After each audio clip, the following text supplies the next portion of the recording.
Hello दोस्तों, क्या कोई आपको आग में चलने को कहे तो आप चल पाएंगे? लेकिन एक ऐसा व्यक्ति जो 4 इंच मोटे जलते हुए कोयले में लोगों को बिना जले चला देता है, उसका नाम है टोनी रॉबिन्स। उस जलते कोयले पर चलकर एक साधारण इंसान भी असाधारण बन जाता है। उसका डर ताकत में बदल जाती है, उसकी लिमिटेशन उसके कदमों के तले टूट जाती है। ये फायर वॉक कोई स्टंट नहीं, ये इस बात का सबूत है कि आपके अंदर उससे कई ज्यादा शक्ति है जितनी आप सोचते हैं। और यही शक्ति, यही कंट्रोल और यही अनलिमिटेड पावर इस समरी का असली उद्देश्य है, जिसमें आप जानेंगे कि दिमाग की भाषा कैसे काम करती है और कैसे आप इससे किसी भी तरह कंट्रोल करके किसी भी इमोशन को बदल सकते हैं और कैसे आप अपने पुराने बिलीफ सिस्टम को रीप्रोग्राम कर सकते हैं ताकि आपका दिमाग लिमिटेशन नहीं पॉसिबिलिटीज को देख सके। और कैसे आप अपनी परिस्थिति की शक्ति से 10 सेकंड में अपना मूड, एनर्जी और कॉन्फिडेंस बदल सकते हैं। और कैसे सक्सेसफुल लोग सोचते हैं, डिसीजन लेते हैं और खुद को पिक मोड पे रखते हैं। और कैसे साइकोलॉजी का जादू आपके इमोशंस को तुरंत बदल देता है और दिमाग को कैसे लेजर शार्प, शरीर को एनर्जेटिक और लाइफ को डीपली पावरफुल बनाया जाए। आप सीखेंगे कि कैसे अपनी सोच को ऑटो नेगेटिव से हाई परफॉर्मेंस मोड में डालना है, कैसे डर को एक्साइटमेंट में बदलना है, कैसे किसी भी समय अपने कॉन्फिडेंस को ऑन करना है, कैसे अपने दिमाग, शरीर और बिहेवियर को एक मास्टर की तरह चलाना है, कैसे अपनी लाइफ को रिएक्टिव नहीं डिजाइन करना है। क्योंकि टोनी रॉबिन्स की दुनिया सिर्फ नॉलेज की दुनिया नहीं है, ये एक्शन, ट्रांसफॉर्मेशन और इनर इंजीनियरिंग की दुनिया है। तो आइए इस दुनिया में अपने को उतारते हैं और इसे जानते हैं। Chapter 1, the commodity of Kings. क्या हो अगर इस दुनिया की सबसे बड़ी ताकत वो नहीं जो दिखाई देती है, बल्कि वो हो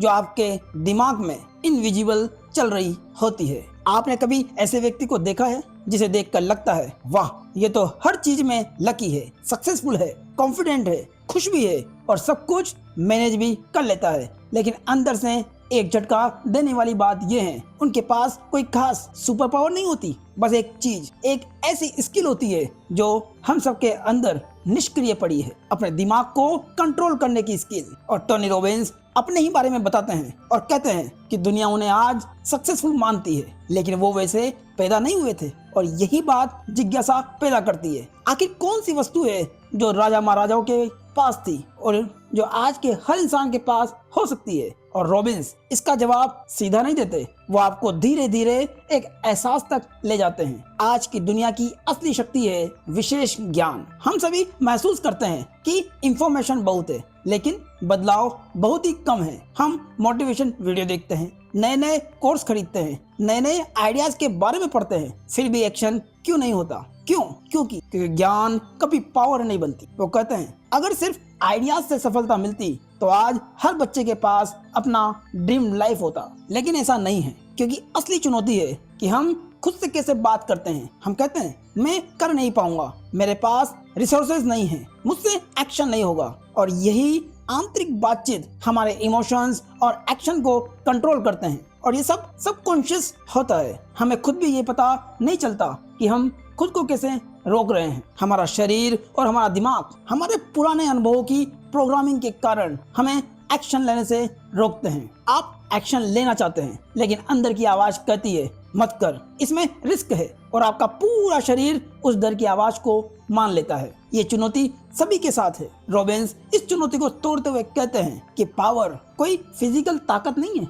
बल्कि वो एक कैपेसिटी है जिसमें आप वो एक्शन ले पाएं जो आपकी जिंदगी बदल दे। और वो पावर आती है कम्युनिकेशन से। हम 2 तरह की कम्युनिकेशन प्रोड्यूस करते हैं। First, internal communication. आप खुद से क्या कहते हैं, कैसे इमेजिन करते हैं और कैसे विजुअलाइज करते हैं, और यही आपको डराता है, रोकता है, थकाता है या पुश करता है। Second, internal communication. आपका बोलना, आपका टोन, आपका जेस्चर, यानी आपके हाव भाव, आपके एक्सप्रेशन जो दुनिया को बदलता है या दुनिया आपको बदलती है। और जब आपका इंटरनल और एक्सटर्नल कम्युनिकेशन व्यवस्थित हो जाता है तो आपका एक्शन अनस्टॉपेबल हो जाता है। रॉबिन्स कहते हैं जब आपको स्पष्ट पता हो कि आपको जीवन से क्या चाहिए, आपको पता हो कि आपका एक्शन सही डायरेक्शन में आपको ले जा रहा है या उल्टी डायरेक्शन में। रॉबिन्स कहते हैं कि आपका सीखना, सोचना, प्लान बनाना ये सब किसी काम के नहीं जब तक कोई एक्शन लिया ना जाए। अगर आपके लक्ष्य तक पहुंचने में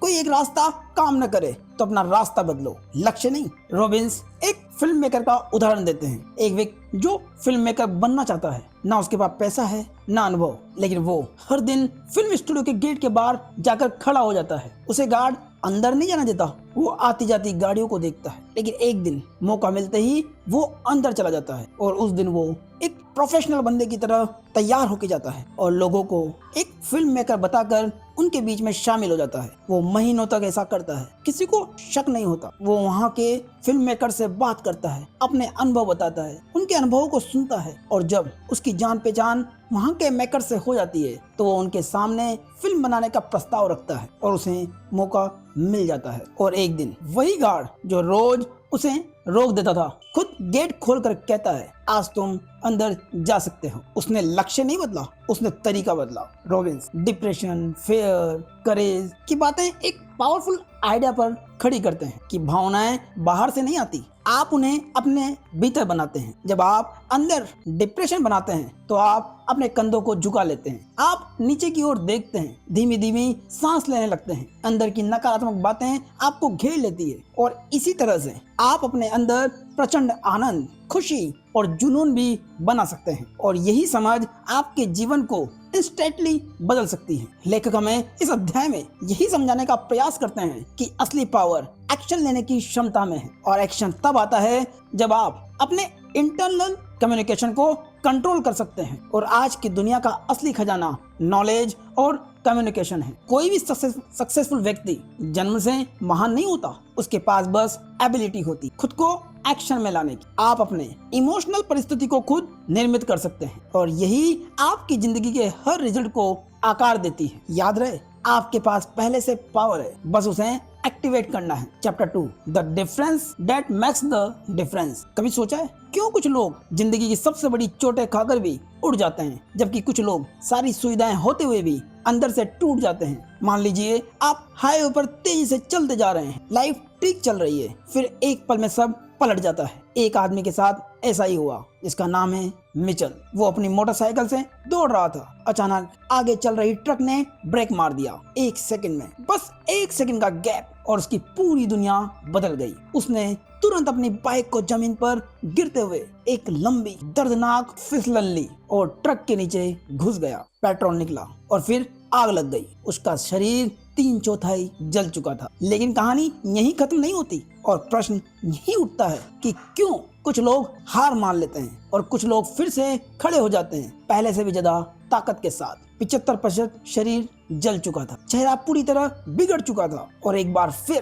प्लेन क्रैश में कमर के नीचे का हिस्सा भी पैरालाइज हो जाता है। और यहाँ आप सोचेंगे कि कोई इंसान इतना सब कैसे झेल लेता है, लेकिन फिर भी वो जीने का फैसला लेता है। जहाँ बहुत से निराश होकर मरने की चाह रखते हैं। और वहीं रॉबिन्स एक दूसरे व्यक्ति के बारे में बताते हैं और कहते हैं कि एक सुपरस्टार कॉमेडियन जिसके पास पैसा, फेम, घर, रिश्ते, नाम, सफलता सब कुछ था, बाहर से बिल्कुल परफेक्ट लेकिन अंदर से बिल्कुल अकेला। और वही इम्पैशंस उसे एडिक्शन की तरफ ले गया, नशे का एडिक्शन जो उसे मौत की तक ले जाता है। और इससे बड़ी चुनौती और क्या हो सकती है? दोनों में अंतर क्या है? एक ने जिंदगी के सबसे बड़े दर्द को फ्यूल बनाया, दूसरे ने सब कुछ होते हुए भी खुद को खो दिया। लेखक हमें यही बताना चाहते हैं कि आपके साथ क्या हुआ ये महत्वपूर्ण नहीं है, आप उसके बारे में खुद से क्या कहते हैं वही आपकी आगे की यात्रा को तय करता है। क्योंकि मिशेल के पास भी 2 चुनाव थे, पहला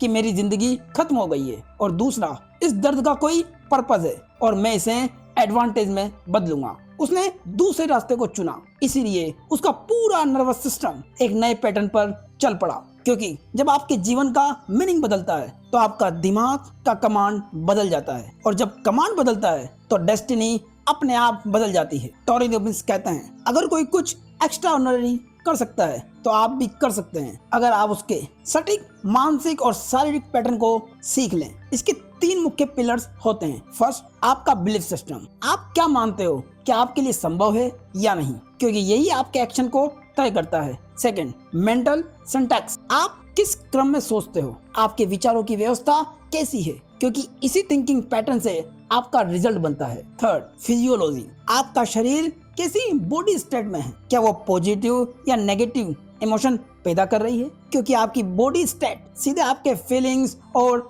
परफॉर्मेंस को बदल देती है। इसके लिए लेखक NLP माइंड प्रोग्रामिंग के बारे में बताते हैं, जिससे आप अपनी थिंकिंग को स्वयं नियंत्रित मोड में ला सकते हैं और अपने माइंड का डायरेक्टर बन सकते हैं। टोनी रॉबिन्स बताते हैं कि NLP ने उन्हें ऐसी टेक्निक दी जिससे डर कुछ ही मिनटों में दूर हो गया, भावनात्मक स्थिति तुरंत बदल गई और सबसे बेहतरीन प्रदर्शन दोबारा से हासिल किया गया। टोनी कहते हैं, आप डिप्रेस्ड होते हो क्योंकि आपने डिप्रेशन का पैटर्न सीख लिया है। आप कॉन्फिडेंट होते हो क्योंकि वहां भी एक पैटर्न है। मतलब बिल्कुल साफ है कि हर इमोशन का एक स्ट्रेटेजी है और जो सीखा है उसे बदला भी जा सकता है। यही एहसास व्यक्ति को इंस्टेंट पावर देता है। याद रहे, आप अपने आंतरिक संवाद से ही अपना फ्यूचर बनाते हैं और आपके जीवन की किसी भी घटना का मतलब आप खुद तय करते हो। कोई चीज अच्छी है या बुरी, ये घटना तय नहीं करती, आप उसे कैसे देखते हो वो तय करता है। और याद रहे, किसी की महानता या उसकी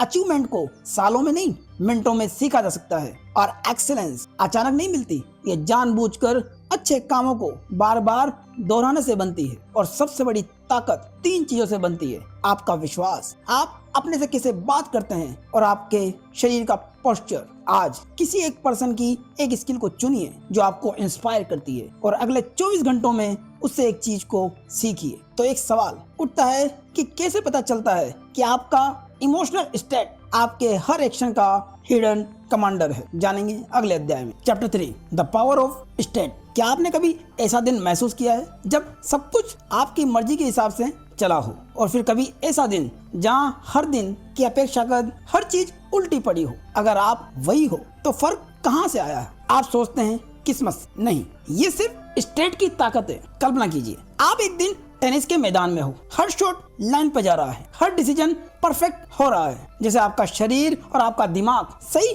फ्लो में हो। फिर कोई और दिन आता है, एक सिंपल सा टास्क भी बिगड़ जाता है, गलतियां, फ्रस्ट्रेशन, इरिटेशन, सेल्फ डाउट। अब सवाल ये है, क्या आप बदल गए? नहीं, रिसोर्सेज भी वही थे, आपकी स्किल भी वही थी, पर आपका स्टेट बदल गया था। स्टेट यानी परिस्थिति। और हम सबके जीवन में 2 तरह के स्टेट आते हैं। फर्स्ट, एम्पावरिंग स्टेट, जैसे कॉन्फिडेंस, एक्साइटमेंट, सर्टेनिटी, खुशी, बिलीफ। इनसे हम जल्दी सोचते हैं, सही निर्णय लेते हैं और अपॉर्चुनिटीज को देख पाते हैं। सेकंड, डिसएम्पावरिंग स्टेट, जैसे फियर, कंफ्यूजन, फ्रस्ट्रेशन, सैडनेस। इनसे हमारा नर्वस सिस्टम सीमित हो जाता है, क्रिएटिविटी बंद हो जाती है, छोटा सा काम भी पहाड़ जैसा लगता है। हम जीवन में बड़े गोल्स नहीं खोते, हम सिर्फ गलत स्टेट में जाकर छोटे डिसीजन गलत ले लेते हैं। लेखक कहते हैं कि हर एक्शन वही निर्मित करता है जो उस समय आपके अंदर स्टेट सक्रिय होता है। जब आपका स्टेट खराब होता है तो आपका व्यवहार भी खराब हो जाता है।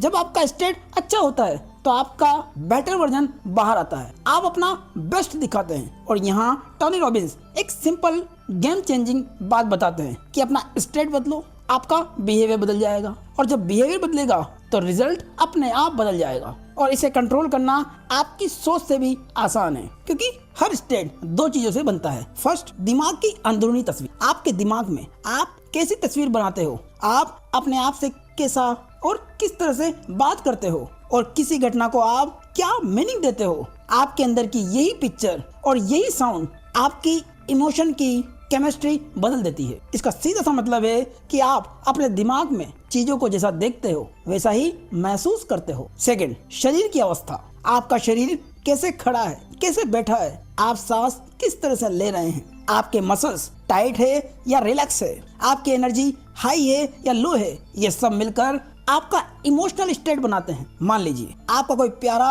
या पसंदीदा व्यक्ति देर से आता है, आप सोचते हो कहीं एक्सीडेंट तो नहीं हो गया। आपका स्टेट डर और चिंता का हो जाता है और आपका बिहेवियर उसे देखते ही गले लगाने का करता है, क्योंकि आप राहत महसूस करते हैं। और दूसरी तरफ अगर आप किसी व्यक्ति को कम पसंद करते हैं और वो देर से आता है तो आप सोचते हो इसको मेरी परवाह ही नहीं है। आपका स्टेट हो गया कि आपको गुस्सा आता है और आपका बिहेवियर चिड़चिड़ापन और नाराजगी का हो जाता है। लेखक अपने स्टेट को बदलने के लिए मेडिटेशन, डीप ब्रीदिंग और अपने बॉडी पोस्चर को बदलने की सलाह देते हैं। ये सारे टूल्स बॉडी के थॉट स्टेट को बदल देते हैं। और लेखक आगे NLP की कंसेप्ट समझाते हैं और कहते हैं आप दुनिया को वैसे नहीं देखते जैसा वो है, आप उसे वैसा देखते हैं जैसा आपका दिमाग उसे रिप्रेजेंट करता है। आपकी मान्यताएं और आपके पुराने बिलीव्स से दिमाग तय करता है कि किसी घटना को कैसे देखना है, आपने पहले क्या झेला है या देखा है। दिमाग पुरानी यादों के आधार पर नई स्थिति का मीनिंग बनाता है। आप क्या होने की उम्मीद कर रहे हो, अगर उम्मीद नेगेटिव है तो दिमाग नेगेटिव पिक्चर दिखाता है, अगर उम्मीद पॉजिटिव है तो दिमाग पॉजिटिव पिक्चर दिखाएगा। आप दुनिया को किस लेंस से देखते हो, दिमाग उसी लेंस से घटना के आधार पर मीनिंग बनाता है। आपके दिमाग के सोचने का पैटर्न कि आप प्रॉब्लम पर फोकस करते हो या सॉल्यूशन पर, आप फ्यूचर सोचते हो या पास्ट, आप डिटेल्स देखते हो या बिग पिक्चर, यही मेंटल प्रोग्राम तय करते हैं कि दिमाग किसी भी घटना को कैसे रिप्रेजेंट करेगा। यही फिल्टर तय करता है कि आप एक इवेंट को अपॉर्चुनिटी समझेंगे या मुसीबत। टोनी रॉबिन्स फायर वॉक के बारे में बताते हैं और कहते हैं कि फायर वॉक का मकसद डर दिखाना नहीं है, बल्कि ये सिखाना है कि स्टेट शिफ्ट करके माइंड की लिमिटेशन को तोड़ा जा सकता है। जब कोई व्यक्ति अंदर से ये निर्णय लेता है कि मैं कर सकता हूँ, मैं इस आग पर चल सकता हूँ, वो ये डिसीजन लेकर अपने इनर सिस्टम को मजबूत करता है और उस आग पर चलकर अपने बाहरी सिस्टम यानी अपने शरीर को एक्शन लेने के लिए तैयार करता है। ये फायर वॉक इम्पॉसिबल को भी पॉसिबल कर देता है और जैसे ही स्टेट बदलता है व्यक्ति का विश्वास बदलता है और जैसे ही विश्वास बदलता है तो परिणाम भी अपने आप बदल जाता है। अब मुझे विश्वास हो जाता है कि मैं कुछ भी कर सकता हूँ। ये वॉक इंसान की लिमिट्स को तोड़ने के लिए है। लेखक कहते हैं कि लोग टीवी देखकर, नशा कर, शराब पीकर, सिगरेट पीकर सिर्फ कुछ समय के लिए अपनी स्टेट को चेंज करते हैं, लेकिन अंदर छिपी हुई मानसिक तस्वीर वही रहती है और इसीलिए चेंज स्थायी नहीं होता। पर NLP की तकनीक आंतरिक तस्वीर को बदल देती है। लेखक हमें इस अध्याय में यही सिखाने का प्रयास करते हैं कि आपके जीवन को इवेंट्स नहीं, आपका स्टेट चलाता है और आपका स्टेट आपके विचार नहीं बल्कि आपकी बॉडी लैंग्वेज भी है। जब भी आप अपने पुराने बिलीफ में फंसते हैं तो अपने से पूछिए कि मैं अभी किस स्टेट में हूँ। इसीलिए अपने सही स्टेट को एक्टिव करिए, तभी आप सही डिसीजन ले पाएंगे, क्योंकि गलत स्टेट में सब कुछ गलत लगेगा। एक चैलेंज आपके लिए, सबसे पहले अपना वर्तमान स्टेट पहचानिए। अब जब आपको स्टेट की ताकत समझ आ गई तो हम जानेंगे कि कैसे हमारा बिलीफ हमारे स्टेट को शेप करता है। अगले अध्याय में chapter 4 the birth of excellence belief. क्या कभी ऐसा हुआ है कि एक इंसान उसी शरीर उसी ताकत के साथ एक पल में कमजोर, थका हुआ और टूटा हुआ दिखे और सिर्फ एक विचार आने पर अचानक जिंदा, मजबूत और असाधारण बन जाए? कल्पना करें, आप एक 90 साल के बुजुर्ग को देखते हैं, झुके हुए कंधे, सूजी हुई उंगलियां, सांसें भारी। आपको लगता है कि ये इंसान मुश्किल से ही चल पाएगा, लेकिन जैसे ही वो पियानो के सामने बैठता है और उसके दिमाग में म्यूजिक का विचार आता है, उसकी उंगलियां खुलती है, पीठ सीधी हो जाती है और शरीर में ऐसी ऊर्जा दौड़ जाती है जैसे कोई स्विच ऑन हो गया हो। ये कहानी सिर्फ एक कलाकार की नहीं है, ये बिलीफ की शक्ति की कहानी है। एक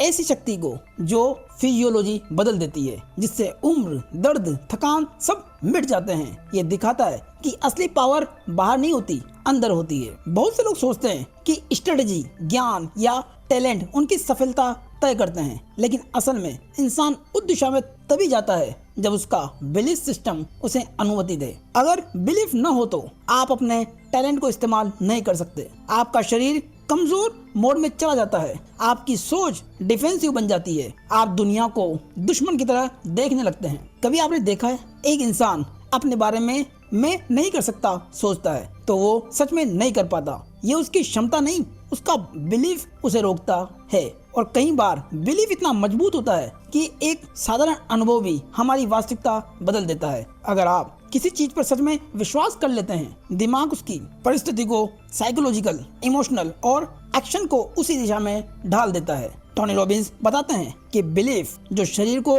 नए तरीके से बिहेव करने पर मजबूर करता है। आप सोचते हैं मैं मजबूत हूँ तो आपका शरीर स्ट्रॉन्ग स्टेट में शिफ्ट हो जाता है। आप सोचते हैं मैं असफल हो जाऊंगा तो दिमाग आपकी क्षमता बंद कर देता है। यही कारण है कि पाब्लो कसाल्स, वही 90 वर्षीय संगीतकार, सिर्फ बिलीफ के कारण हर सुबह नया इंसान बन जाते थे। बिलीफ शरीर को अनलॉक करता है, बिलीफ फोकस बदलता है, बिलीफ हमारे अंदर शुरुआत करने का एक्शन एक्टिव करता है। बिलीफ के 5 बड़े स्रोत है जो हम देखते सुनते हैं, वही घटनाएं जो हमारे जीवन में घटित होती है। हम क्या पढ़ते हैं, कौन सी कहानियां सुनते हैं, किस चीज से सीखते हैं, हमारी सफलता असफलता से हमारे अंदर क्या विश्वास जन्म लेता है, इन्हीं सब से हमारा बिलीफ बनता है। और जब आप खुद को बदल सकते हैं तो आपकी दुनिया भी बदल जाती है। टोनी रॉबिन्स कहते हैं कि बिलीफ एक चुनाव है, आप चुन सकते हैं आप असफल होंगे या सफल, आप सीमित हैं या अनलिमिटेड या लिमिटनेस। आप बदल नहीं सकते या तुरंत बदल सकते हैं, क्योंकि बिलीफ्स को बदला जा सकता है। आप चाहे किसी भी इन्वायरमेंट में पले हो, आप अपनी नई पहचान चुन सकते हैं। याद रहे, आपका बिलीफ ही आपकी जिंदगी का सबसे शक्तिशाली इंजन है। अगर बिलीफ इतनी शक्ति देता है तो क्या चीजें सक्सेस को टूटने से रोकती है, और क्या गलत बिलीफ भी मदद कर सकता है, जानेंगे अगले अध्याय में। Chapter 5 the 7 lies of success. क्या अगर आपकी सफलता इस बात पर नहीं टिकी कि दुनिया कैसी है, बल्कि इस बात पर टिकी हो कि आप दुनिया को कैसे देखने का चुनाव करते हैं। टोनी रॉबिन्स यहाँ एक बहुत ही रोचक शब्द का इस्तेमाल करते हैं, लाइज यानी झूठ। लेकिन यहाँ लाई का मतलब झूठ नहीं, बल्कि एक ऐसा बिलीफ है जिसकी सच्चाई 100% साबित नहीं होती, फिर भी वो आपके जीवन को 100% बदल देता है। यानी दुनिया जैसी है हमें पता नहीं, लेकिन दुनिया को कैसे देखना है वो हमारा चुनाव है। ये 7 बिलीव्स ऐसे फिल्टर्स है जो हमारे दिमाग को एक्टिव करते हैं, रिसोर्सेज को खोलते हैं, एक्शंस बदलते हैं और रिजल्ट्स बदल देते हैं। आप इन बिलीव्स को झूठ नहीं, उपयोगी सच कह सकते हैं। जिंदगी की सबसे बड़ी रुकावट है गलत बिलीफ सिस्टम। अधिकतर लोग ऐसे बिलीफ के साथ जीते हैं, मेरी किस्मत खराब है, गलती हो गई तो क्या होगा, मेरे पास रिसोर्सेज नहीं है, अब मेरी उम्र निकल गई, जो है बस इतना ही है। ये बिलीव्स न सिर्फ आपकी सोच बल्कि आपकी शरीर की स्थिति, आपका बिहेवियर और आपका एक्शन लेवल भी सीमित कर देते हैं। उसी के लिए रॉबिन्स सक्सेस पैदा करने वाले 7 बिलीव्स के बारे में बताते हैं, द 7 लाइज ऑफ सक्सेस। और यहीं से असली बदलाव शुरू होता है। फर्स्ट, वो कहते हैं कि हर घटना एक कारण होती है और वो हमें किसी न किसी रूप में लाभ देती है। ये बिलीव आपके जीवन के हर दर्द, हर मुश्किल को एक नए मीनिंग में बदल देता है। सेकंड बिलीव, फेलियर नाम की कोई चीज नहीं, सिर्फ रिजल्ट होते हैं। ये बिलीव आपके पूरे नर्वस सिस्टम को रीप्रोग्राम कर देता है। अब कोई भी गलती आपके लिए पछतावे का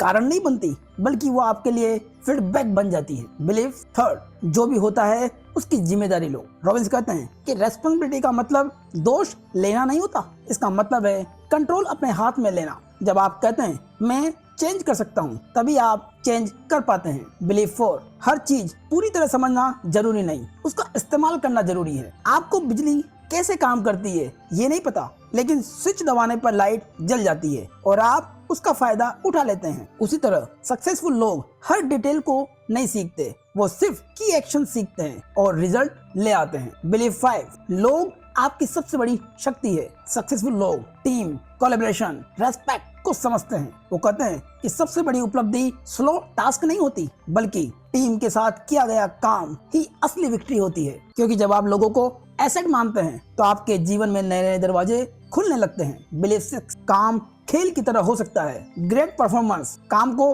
बोझ की तरह नहीं देखते, वो काम में क्रिएटिविटी, पैशंस और खुशी डालते हैं। अगर काम आपके लिए मजा बन जाए तो एनर्जी 10 गुना हो जाती है। बिलीव 7, कमिटमेंट के बिना कोई भी सफलता नहीं टिकती। यही बिलीव एक्शन की मेन रूट है। आग में जले 1/4 शरीर वाले व्यक्ति या पियानो बजाने वाले उस महान संगीतकार को उनके कमिटमेंट ने ही महान बनाया था। यही वो बिलीव्स है जो अच्छे और महान लोगों के बीच का अंतर बनाता है। ये बिलीव्स सच हो या झूठ, इससे फर्क नहीं पड़ता। फर्क इससे पड़ता है कि क्या ये बिलीव्स आपके अंदर पावर एक्टिवेट करते हैं, क्या ये बिलीव्स आपको एक्शन लेने में मदद करते हैं, क्या ये बिलीव्स आपकी आइडेंटिटी को बड़ा बनाते हैं। अगर जवाब हाँ है तो यही बिलीव्स आपके लिए ट्रुथ बन जाते हैं। आज रात इन 7 बिलीव्स में से एक बिलीफ चुनिए जो आपकी जिंदगी बदल सकता है। अगर ये बिलीव्स पावरफुल है, लेकिन बिलीव्स के बाद असली मास्टरी आती है अपने दिमाग को चलाने की कला, जानेंगे अगले अध्याय में। Chapter 6, mastering your mind, how to run your brain. अगर आपको पता चले कि आपके दिमाग के पास एक हिडन रिमोट है जिससे आप अपने किसी भी इमोशन, हैबिट्स या बिहेवियर को कुछ ही सेकंड में बदल सकते हैं। और इसी को साबित करने के लिए टोनी रॉबिन्स कहते हैं कि लोगों के पास रिसोर्सेज की कमी नहीं होती, रिसोर्सेज को कंट्रोल करने की कमी होती है। सोचिए, आपके अंदर पहले से कॉन्फिडेंस, करेज, एनर्जी, फोकस, डिटर्मिनेशन सब मौजूद है, लेकिन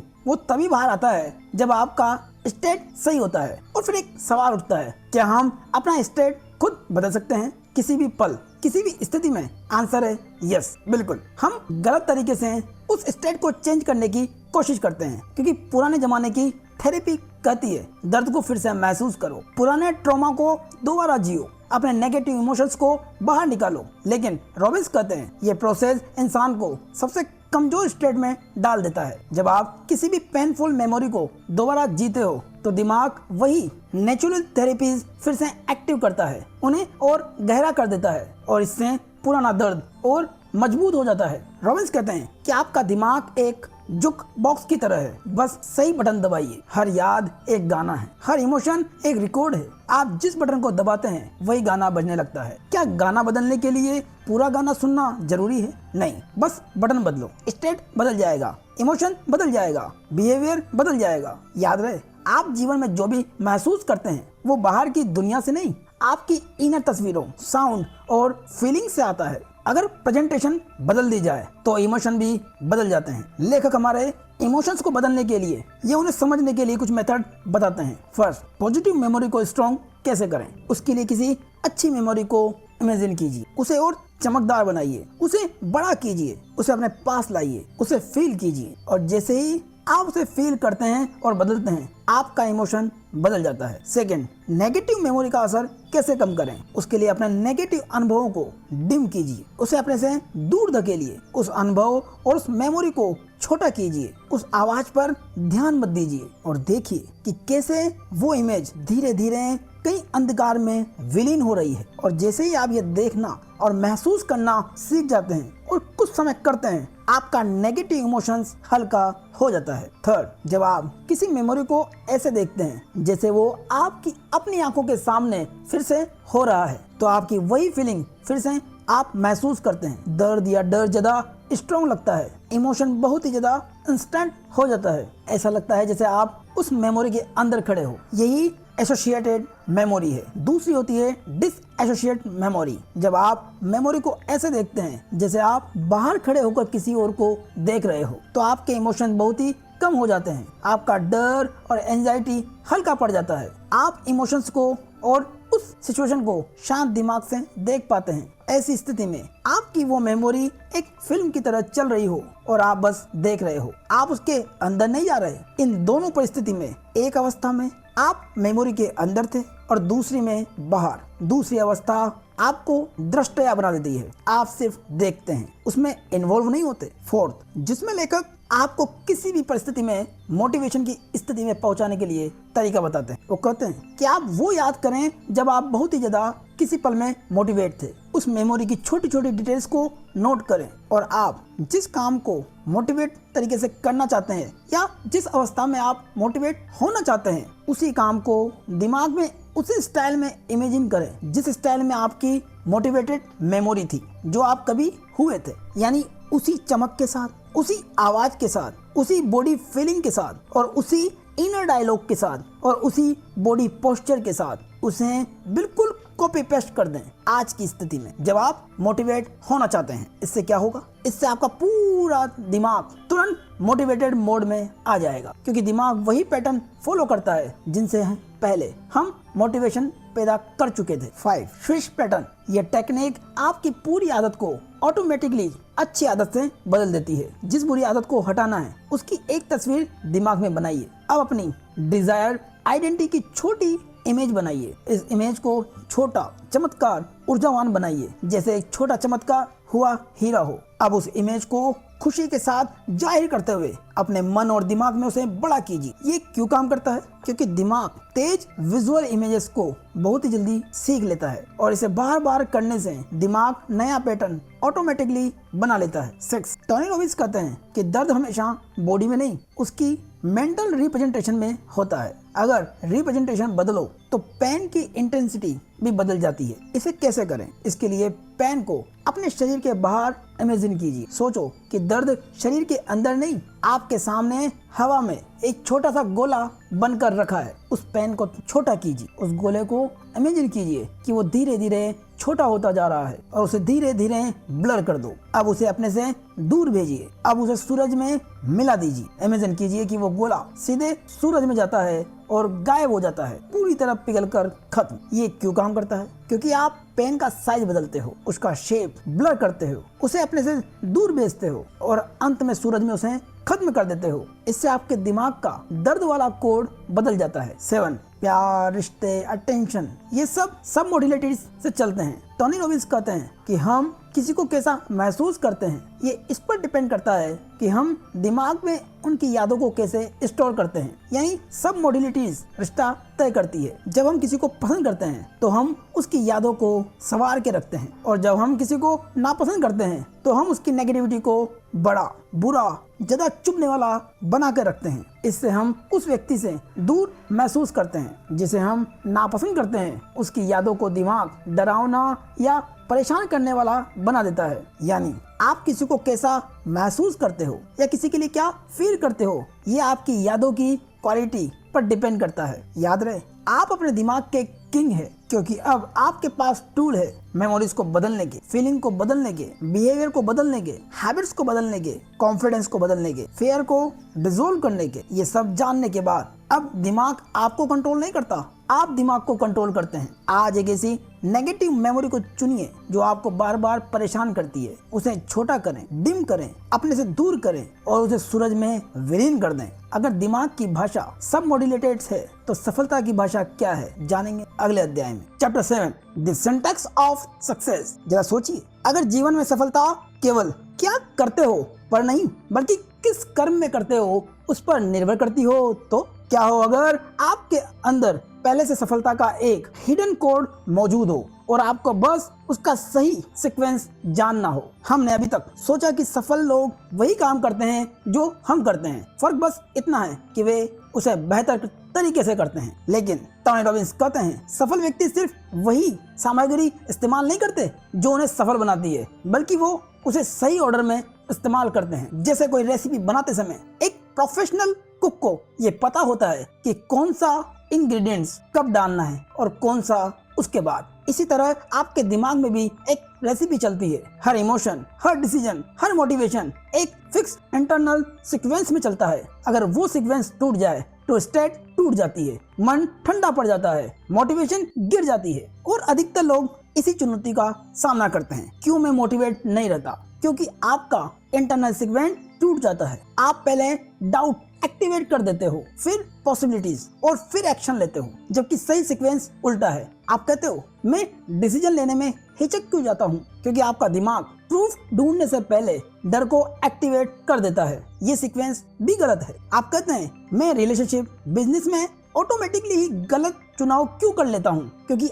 आपकी इंटरनल रिप्रेजेंटेशन पहले ओल्ड मेमोरी को एक्टिवेट करती है, फिर इमोशंस को और फिर रिएक्शन को। लेकिन अगर पहला स्टेप ही बदल दिया जाए तो बिहेवियर अपने आप बदल जाता है। अगर स्टेप गलत ऑर्डर में होंगे तो परिणाम भी गलत ही मिलेगा। अगर स्टेप सही क्रम में होंगे तो परिणाम भी सही मिलेगा। याद रहे, हर परिणाम एक इंटरनल प्रोग्राम होता है, क्योंकि हर प्रोग्राम स्टेप बाय स्टेप चलता है और आप इन स्टेप को बदलकर नया रिजल्ट बना सकते हैं। इसे एक एग्जांपल से समझते हैं कि कुछ लोग तब प्यार को महसूस करते हैं जब कोई उन्हें देखता है, फिर कोई उनसे सॉफ्ट टोन में बात करता है और फिर एक गहरा सा वार्म टच उन्हें मिलता है। लेकिन अगर पैटर्न पहले तीसरा स्टेप कर दिया जाए तो पहली दो चीजें मिस हो जाएगी और फीलिंग उतनी गहरी नहीं बन पाती। टोनी रॉबिन्स कहते हैं कि हर ह्यूमन इमोशंस का, चाहे वो लव, डिजायर, मोटिवेशन, डिसीजन या फियर, सबका एक प्रेडिक्टेबल इंटरनल स्क्वायर होता है। अगर आप स्क्वायर को समझ लें तो सफलता आपका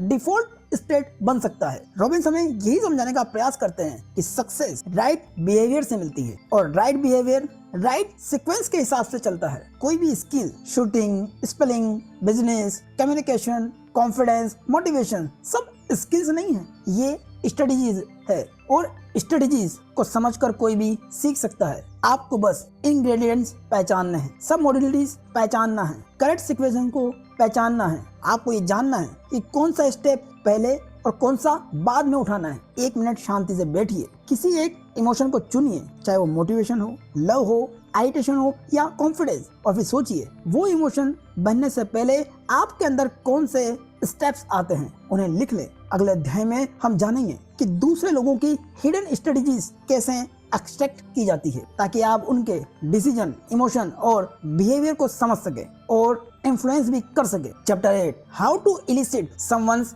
स्ट्रेटजीज। अगर आपको पता चले कि हर इंसान के दिमाग में एक गुप्त कोड होता है जिससे उसका प्यार, मोटिवेशन, डिसीजन मेकिंग, खरीदने का तरीका, उसका गुस्सा, क्रिएटिविटी सब कुछ खुल जाता हो। अगर आप किसी के दिमाग का ताला एक मास्टर ताले वाले की तरह खोल सके, एक अनुभवी ताला खोलने वाला व्यक्ति कोई मैजिक नहीं करता, वो पैटर्न्स को सुनता है, क्लिक्स को नोट करता है और छोटे छोटे वाइब्रेशन को महसूस करता है। टोनी रॉबिन्स कहते हैं एक मास्टर कम्युनिकेटर भी यही करता है, क्योंकि हर इंसान की लाइफ एक स्ट्रेटजी पर चलती है। हर इमोशन, हर डिसीजन, हर हैबिट, सबका अपना इंटरनल रेसिपी होता है, और अगर आप वो स्ट्रेटजी समझ लें तो आप उस इंसान के मन का पूरा वॉलेट खोल सकते हैं, चाहे वो आपका पार्टनर हो, आपका क्लाइंट हो, बच्चे हो या आप खुद। अधिकतर लोग दूसरों को मोटिवेट या समझाने की कोशिश में फेल इसलिए होते हैं क्योंकि वे अपनी स्ट्रेटजी दूसरे पर अप्लाई करते हैं। अगर आप विजुअल हो, यानी आप चीजों को देखकर समझते हो,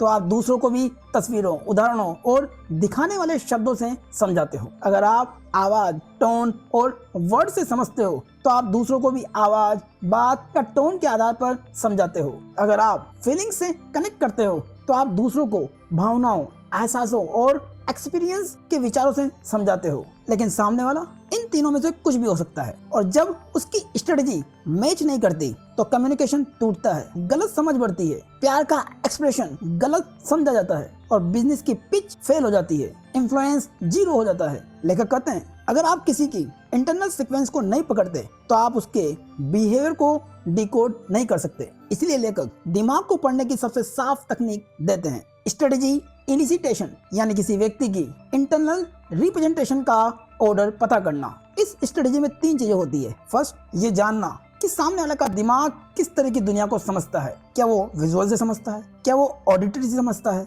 ऑडिटरी जो सुनकर समझते हैं? क्या वो लोगों की फीलिंग्स और टच को समझते हैं? रॉबिन्स कहते हैं कि स्ट्रेटजी निकालने का तरीका वही है जिस तरह आप एक कुक से उसकी रेसिपी को निकालते हैं। अगर आप कुक से पूछोगे कि तुम कौन सा इंग्रेडिएंट्स कितना डालते हो, तो बोलेगा बस थोड़ा सा। लेकिन अगर आप उसे किचन में लगा दो तो वो स्टेप बाय स्टेप फॉलो करेगा और उस पर स्ट्रेटजी साफ हो जाती है। और कैसे किसी की स्ट्रेटजी निकाली जाती है, उसके कुछ स्टेप है। स्टेप फर्स्ट, उस इंसान को स्टेटमेंट डालो। किसी का स्ट्रेटजी तब रिवील होती है जब वो उसमें इन्वॉल्व होता है। अगर आप उससे ये पूछेंगे क्या आप याद कर सकते हैं कि आप कभी मोटिवेट थे, वो बोलेगा हाँ शायद, लेकिन वो स्टेटमेंट नहीं है। आपको उससे कहना है एक स्पेसिफिक टाइम याद कीजिए जब आप पूरी तरह से मोटिवेट थे, उसी पल में वापस जाइए। स्टेप 2, पहला ट्रिगर पता करें। उसे पूछें उस समय आपकी सबसे पहली एक्साइटमेंट या उत्तेजना क्या थी? कुछ देखा आपने, कुछ सुना, कुछ महसूस हुआ?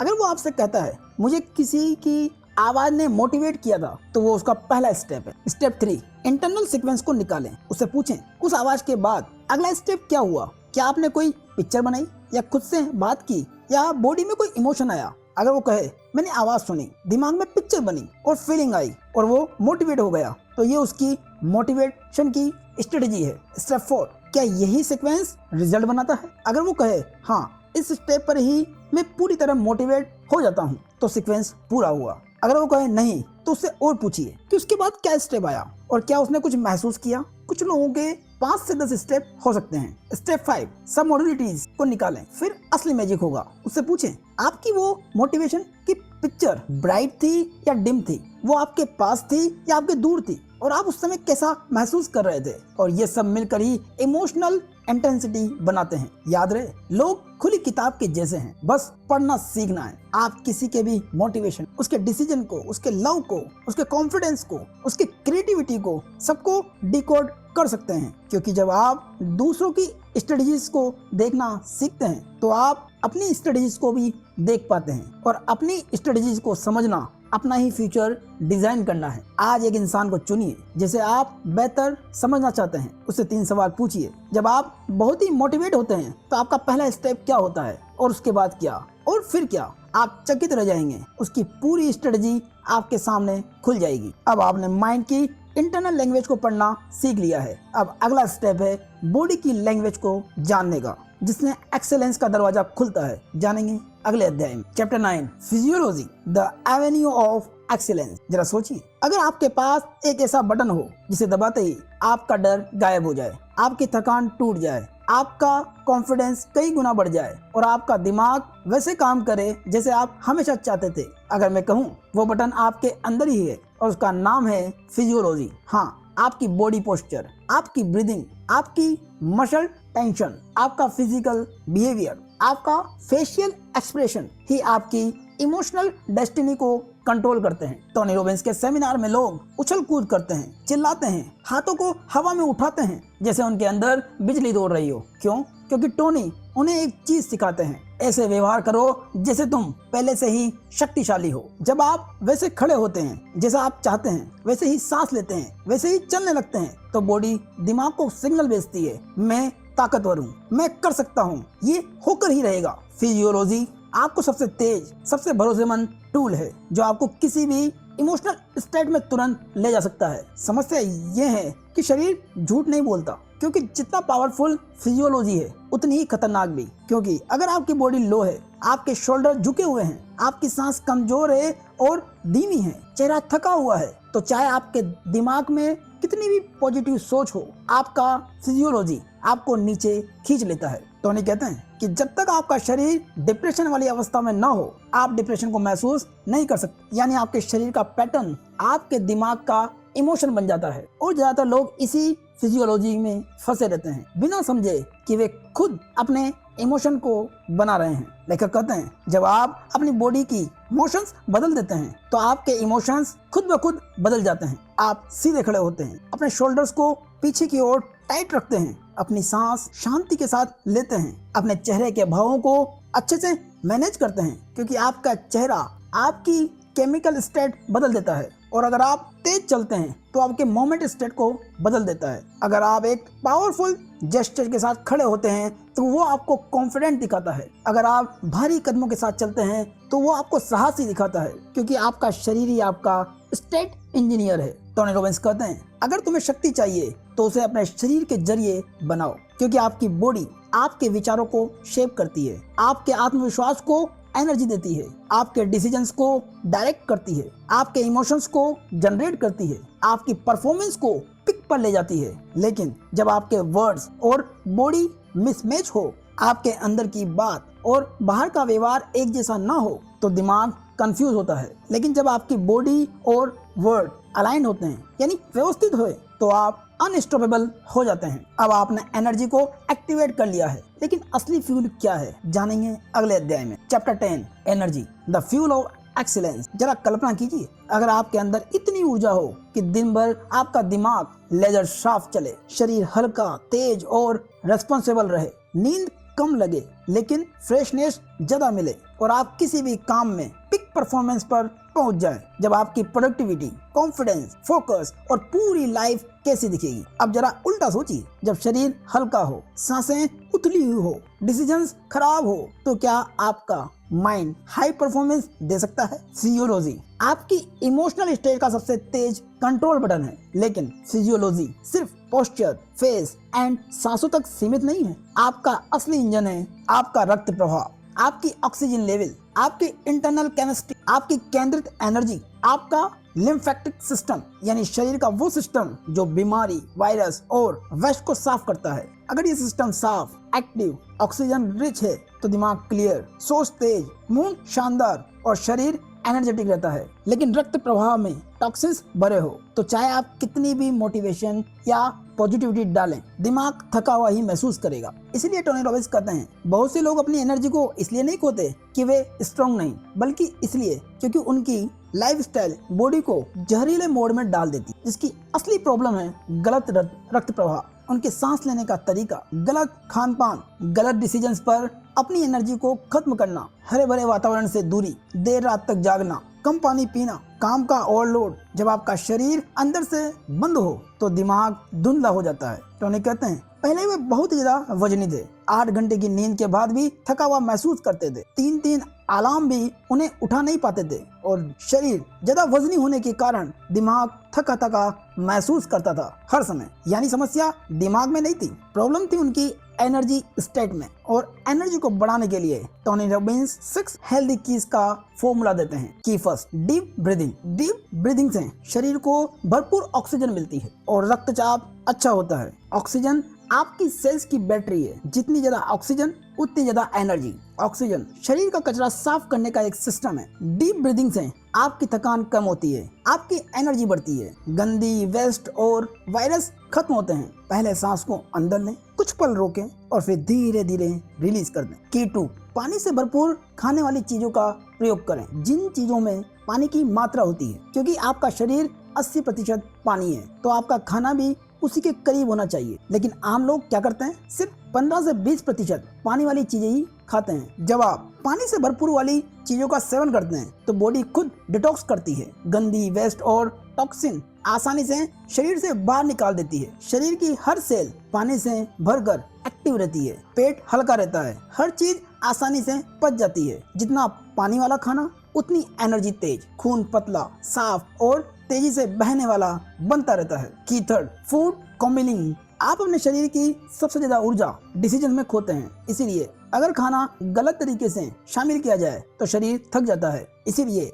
कम हैवी फूड का यूज करें, यानी एक टाइम पर सिर्फ एक हैवी फूड, बाकी सब हल्का पानी वाला खाना यूज करें। की 4, अपनी क्षमता से कम भोजन खाएं। 100% की जगह 80% भोजन ही करें। अगर आप 4 चपाती खाते हैं तो 3 ही खाएं, क्योंकि कम भोजन भी लंबे जीवन का राज है। की 5, फल हमेशा खाली पेट में खाने चाहिए। की 6, रॉबिन्स कहते हैं कि इंसानों को बहुत ही कम प्रोटीन की जरूरत होती है। यही की 6 का फॉर्मूला है। जितना लोग सोचते हैं कि प्रोटीन चाहिए, असल में शरीर को उससे कम ही जरूरत होती है, क्योंकि बहुत ही ज्यादा प्रोटीन लेने से हड्डियों से कैल्शियम कम होता है, थकान बढ़ती है, शरीर में जहरीला कचरा बढ़ जाता है। टोनी रॉबिन्स खुद प्रोटीन नहीं लेते, वो हरी सब्जियों से एनर्जी लेते हैं। इसीलिए न्यूट्रिशन सिर्फ हेल्थ का हिस्सा नहीं है, ये पीक परफॉर्मेंस का फाउंडेशन है। इसीलिए अपने डाइट का विशेष ध्यान रखें। आज सिर्फ 3 बार डीप ब्रीदिंग कीजिए और नोटिस करें आपका माइंड इंस्टेंटली हल्का और शांत कैसे होता है। और दोस्तों, अल्टीमेट पावर के